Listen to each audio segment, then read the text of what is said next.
Assalamualaikum warahmatullahi wabarakatuh. Bertemu kembali dengan saya, Jalimin Suryono SST, calon guru penggerak Angkatan 10 dari Kabupaten Buton Utara, Provinsi Sulawesi Tenggara. Pada video kali ini, saya akan menyampaikan tugas ruang kolaborasi modul 2.3, coaching untuk supervisi akademik. Selamat menyaksikan.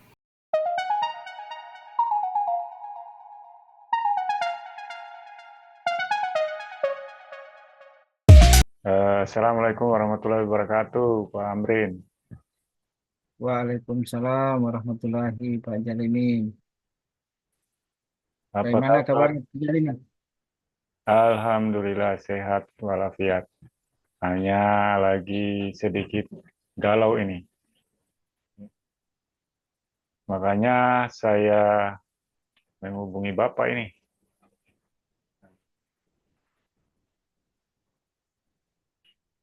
Oh ya, apanya yang bikin galau itu Pak? Kalau boleh tahu, mungkin bisa berbagi eh, curhat atau apa? Mungkin ada masalah yang dialami oleh Bapak. Mungkin kita bisa bicarakan sama-sama. Ya, begini Pak Amrin, saya ini sebenarnya mau sharing permasalahan siswa di kelas 11 teknik pengelasan. Jadi Ya. siswanya di 80% nilainya di bawah kriteria ketuntasan minimal atau KKM. Hmm. Oh ya ya. Jadi kita punya masalah tentang siswa kita nilainya rendah di bawah KKM ya. Iya, betul Pak. Jadi padahal ini saya merasa sudah melakukan yang terbaik dalam menyampaikan pembelajaran, tetapi masih juga siswanya tidak memahami pelajaran tentang pengelasan ini. Antusiasme siswa juga kurang. Jadi menurut Pak Jalimin, ya, yang menyebabkan nilai dari kelas yang Bapak ajar itu menjadi rendah karena antusiasme siswanya itu kurang. Iya, betul Pak Amrin. Saya merasa bahwa anak-anak ini malas belajar. Dalam proses pembelajaran kadang anak-anak ini terlihat tidak serius dalam mengikuti pembelajaran. Padahal sudah saya arahkan, sudah saya tegur, namun kembali lagi ke hal yang sama, Pak Amrin. Hmm, Menurut Pak Jalimin, apakah anak-anak tertarik dengan pembelajaran yang Pak Jalimin telah sampaikan di kelasnya Bapak?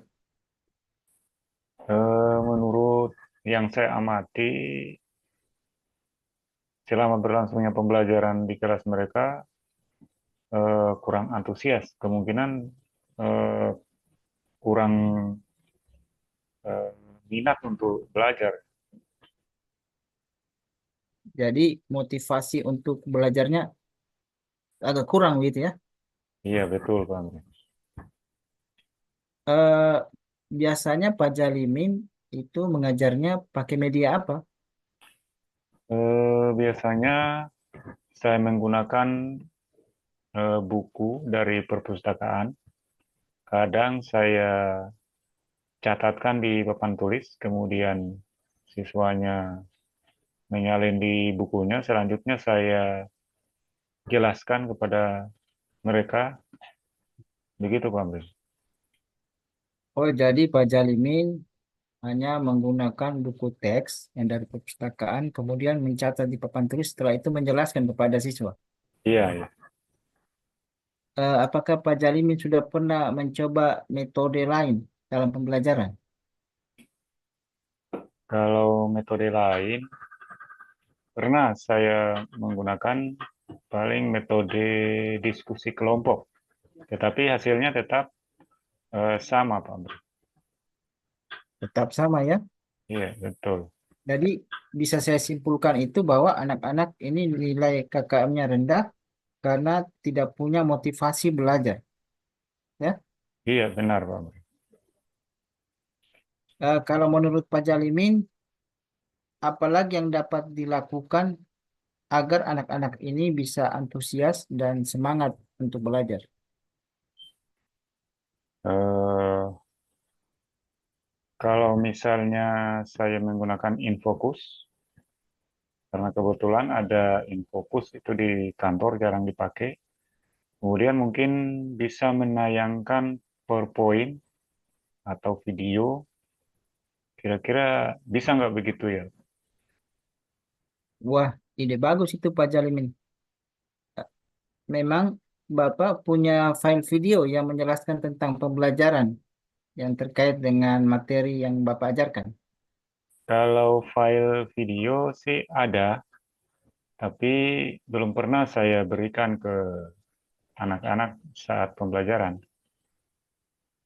Hmm, ada yang lain tidak yang digunakan selain video?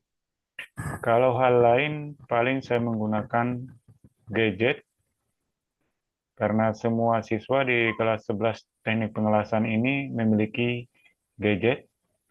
Untuk media pembelajaran paling bisa menggunakan bahan ajar pembelajaran yang berbasis game. Oke. Menurut Pak Jalimin, untuk meningkatkan motivasi siswa dalam pembelajaran, apakah ide-ide yang Bapak kemukakan tadi menggunakan gadget, menggunakan bahan ajar yang berbasis game, apakah itu bisa membantu dalam meningkatkan motivasi belajar anak?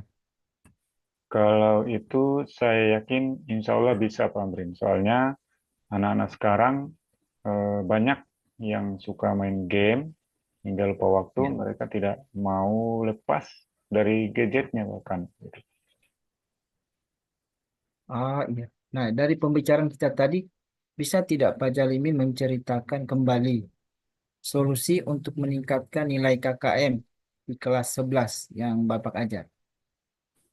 Hmm, saya akan mengajar menggunakan proyektor, kemudian menampilkan media pembelajaran berupa video, PowerPoint, dan agar tidak monoton juga saya akan memanfaatkan gadget dari anak-anak dalam mengakses materi, misalnya bahan ajar yang berbasis game. Oh, iya. Berarti Pak Jalimin dengan menggunakan semua apa pembelajaran menggunakan video, PowerPoint, memanfaatkan gadget dan yang mengajarkan apa bahan ajar yang berbasis game. Sebenarnya itu bisa menyelesaikan masalahnya dari Pak Jalimin.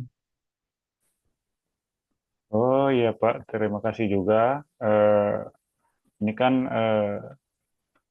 Bapak juga yang membantu mengarahkan saya dalam menemukan solusi ini. Nah, iya Pak. Selanjutnya menurut Pak Jalimin apa yang dapat dilakukan untuk mewujudkan hal-hal yang sudah direncanakan tadi? Ya, selanjutnya saya akan menyiapkan media-media pembelajaran yang menarik, seperti PowerPoint, video pembelajaran. Untuk selingannya, saya akan menggunakan gadget siswa untuk bermain game terkait dengan materi pembelajaran. Oke, lalu siapa yang akan membantu Pak Jalimin untuk melaksanakan rencana tersebut? Kalau menurut saya, mungkin Pak Rano bisa membantu karena beliau ini jago dalam IT. Selain itu juga, saya bisa belajar mandiri melalui video YouTube misalnya, atau mengikuti pelatihan lainnya secara daring. Oh iya, oke. Kalau begitu, saya yakin Pak Jalimin pasti bisa melaksanakan rencana ini dengan baik karena dibantu juga oleh Pak Rano. Pak Rano kan orang yang jago IT, ya, sebagaimana tadi Bapak sudah jelaskan. Ya, selamat bekerja ya Pak Jalimin. Baik, Pak, baik. Bagaimana perasaan Bapak sekarang setelah kita apa bahas mengenai masalah-masalah yang sudah dihadapi Bapak? Ya, Alhamdulillah sudah plong karena bisa menemukan solusi terbaik untuk mengatasi permasalahan di kelas 11 teknik pengelasan ini. Saya juga mengucapkan terima kasih kepada Pak Amrin. Selanjutnya mungkin untuk sesi berikutnya saya akan laporkan kepada Pak Amrin bagaimana hasilnya. Oh iya Pak, saya tunggu nanti hasilnya. Nanti kita adakan pertemuan lagi selanjutnya ya. Saya Baik, ingin Pak. dengarkan cerita bagaimana hasil yang sudah Bapak lakukan. Baik, terima kasih, Pak. Ya, Ya, sama-sama Pak. mohon pamit, Pak Amrin. Sampai bertemu Ya, kembali. Assalamualaikum warahmatullahi wabarakatuh. Waalaikumsalam warahmatullahi wabarakatuh.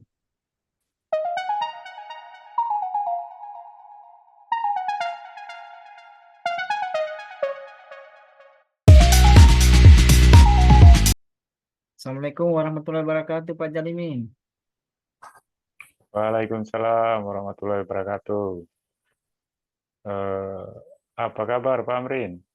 Alhamdulillah baik Pak. Bagaimana di situ juga kabarnya? Alhamdulillah baik juga. Ya, jadi sudah lama nih tidak ketemu Pak Amrin. Sudah lama kita tidak bincang-bincang, kita ngobrol-ngobrol. Tiba-tiba Pak Amrin menghubungi saya lewat eh, link Zoom meeting ini.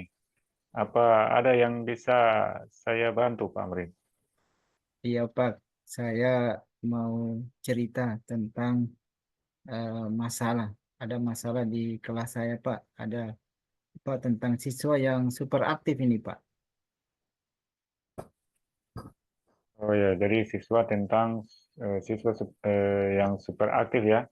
Iya Pak. Baik Pak Amrin, silakan ceritakan permasalahannya terkait dengan siswa yang hiperaktif sedetail mungkin, supaya Ya, kita mungkin bisa menemukan solusinya seperti apa.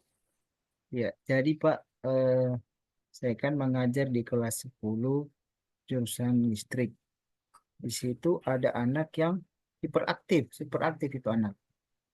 Pada saat proses belajar mengajar sedang berlangsung, anak ini kadang pergi mengganggu temannya. Setelah itu kadang pada saat sedang belajar juga dia ajak ngobrol temannya. Anak ini saya lihat sering kehilangan fokus dia, sering mengganggu teman. Itu Pak, masalahnya yang saya hadapi. Oh iya, iya. Jadi Pak Amrin memiliki siswa yang hiperaktif ya, Iya Pak, tidak mau diam, suka jalan ke sana kemari, ngobrol dengan temannya saat pembelajaran berlangsung, hingga kemudian mengganggu konsentrasi teman-temannya saat belajar. Begitu ya Pak Amrin? iya Pak, tepat sekali Pak. Iya. Apa harapan Pak Amrin setelah melaksanakan sesi coaching ini? Ya harapan saya tentunya saya bisa menemukan solusi terhadap permasalahan siswa ini dan bisa membantu siswa tersebut untuk kembali fokus dalam belajar Pak. Wah, ini sebuah harapan yang mulia Pak Amrin. Mau membantu muridnya untuk mendapatkan solusi supaya anak ini menjadi fokus dalam belajar. Menurut Pak Amrin, murid yang memiliki fokus, kesadaran diri, dan manajemen diri yang baik, idealnya seperti apa? Kalau menurut saya Pak, murid yang memiliki kesadaran diri yang baik yaitu dia sadar bahwa apa yang dilakukan pada saat itu tidak bagus dan apa yang seharusnya dia lakukan pada saat proses belajar mengajar. Itu Pak, berarti dia dalam hal ini dia sadar diri dan dia bisa memanajemen dirinya. Nah, saya setuju sekali dengan pandangan Pak Amrin tentang murid yang ideal, yaitu memiliki fokus yang baik, kesadaran diri yang baik, dan memiliki manajemen diri yang baik. Nah, selama ini apa saja yang Pak Amrin lakukan untuk mengatasi murid tersebut? Ya, yang saya lakukan Pak itu saya sudah sering menegur, kemudian Ya, menasihati dan mengingatkan kepada anak tersebut. Tapi setelah itu terulang lagi Pak. oh iya, iya. Baik, Pak Amrin, sebetulnya langkah-langkah yang telah dilakukan ini tidak ada yang salah, tapi ternyata dampaknya belum begitu signifikan. Menurut Pak Amrin, apakah ada hal lain yang dapat dilakukan untuk mengatasi masalah ini? Eh, itu Pak, saya ingin mengintegrasikan pembelajaran sosial emosional Pak, agar dia bisa memiliki kesadaran diri dan manajemen diri. Ya, menurut Pak Amrin, seberapa penting pembelajaran sosial emosional di dalam kelas? Oh, penting sekali Pak, karena dengan mengintegrasikan pembelajaran sosial emosional, anak ini bisa sadar bahwa mengganggu teman pada saat belajar itu tidak bagus. Itu Pak. Iya, iya, iya. Saya setuju sekali dengan mengintegrasikan pembelajaran sosio emosional ini. Dengan pembelajaran sosio emosional, murid dapat mengenali kondisi emosinya, bisa menumbuhkan kesadaran diri juga, menumbuhkan manajemen diri yang baik. Apakah ada alternatif lain untuk mengatasi atau membantu murid tersebut? Ada Pak alternatif lain. Kayaknya saya akan memanggil anak tersebut untuk berbicara empat mata di ruangan saya. Kemudian saya juga akan melakukan segitiga restitusi Pak. Ya, ya. Menurut Pak Amrin, apa sih fungsi dari segitiga restitusi ini? Fungsinya itu Pak, dengan kita melakukan segitiga restitusi, anak ini bisa mengidentifikasi kekurangan dia sehingga dia sadar bahwa mengganggu teman pada saat proses belajar sedang berlangsung itu tidak bagus. Ya, ya, ya. Saya sangat setuju dengan Pak Amrin. Memang segitiga restitusi ini bisa menjadi sebuah solusi dalam permasalahan ini. Dari alternatif-alternatif yang Pak Amrin lakukan, yaitu mengintegrasikan pembelajaran sosio-emosional, melakukan segitiga restitusi, apakah ada langkah-langkah lain yang bisa membantu murid tersebut, Pak Amrin? Langkah lain Pak, sepertinya saya juga akan merubah cara proses belajar saya di kelas. Saya akan menerapkan strategi pembelajaran berdiferensiasi proses dengan gaya belajar kinestetik, Pak. Wah, ide yang bagus, Pak Amrin. Berarti Pak Amrin akan menerapkan pembelajaran berdiferensiasi proses dengan gaya belajar kinestetik sehingga anak tersebut bisa terfasilitasi kebutuhannya begitu ya kira-kira Pak Amri. Iya, Pak. Idenya sih begitu. Ya, ya. Secara detailnya seperti apa kira-kira Pak Amri? Jadi secara detailnya, Pak, saya akan menggunakan pembelajaran berdiferensiasi proses dengan gaya belajar kinestetik, di mana dalam pembelajaran itu saya akan banyak sajikan materi-materi yang bukan hanya ceram, tapi juga eh, termuat dengan praktik-praktik. Dengan begitu, anak ini bisa fokus dalam belajar dan saya juga akan menerapkan model pembelajaran active learning.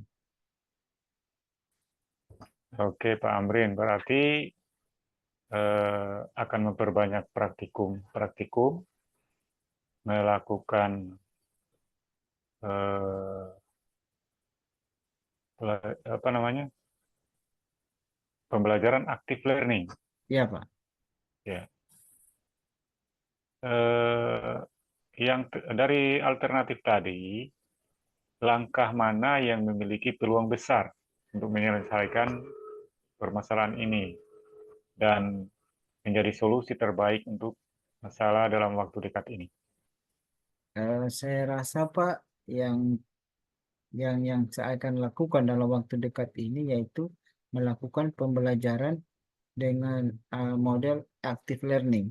Karena dengan model pembelajaran ini, anak ini bisa fokus dalam belajar, Pak. Oh iya, iya. Jadi Pak Amrin akan melaksanakan pembelajaran active learning hingga anak ini lebih fokus dan tidak mengganggu temannya yang lain. Menurut Pak Amrin, siapa saja yang akan dilibatkan dalam menyusun rencana ini?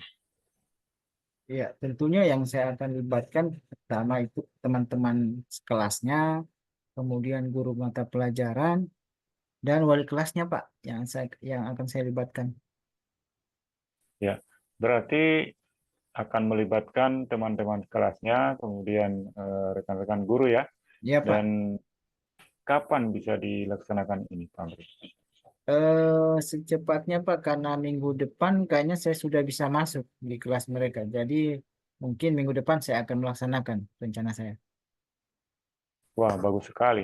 Saya sangat mendukung. Semoga rencana aksi ini berjalan dengan lancar.